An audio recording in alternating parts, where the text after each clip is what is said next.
Welcome to the SmartLink AI training video series. In this tutorial I am going to show you how to create QR code for a lead form in SmartLink AI. Just select the lead form option.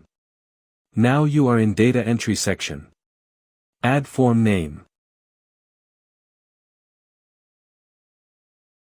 You can add favicon. You can create and design your lead form. You can add questions to your lead form if you want.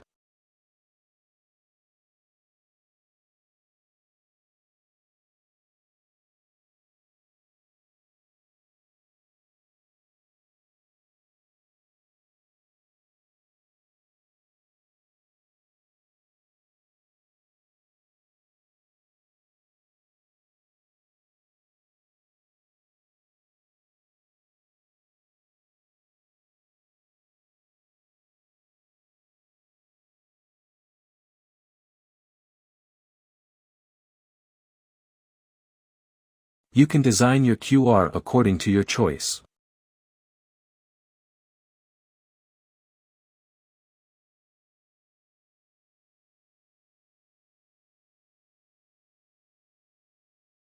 By clicking on Next and your QR code is ready to use. Just download your QR code in your desired format. Thanks for watching video.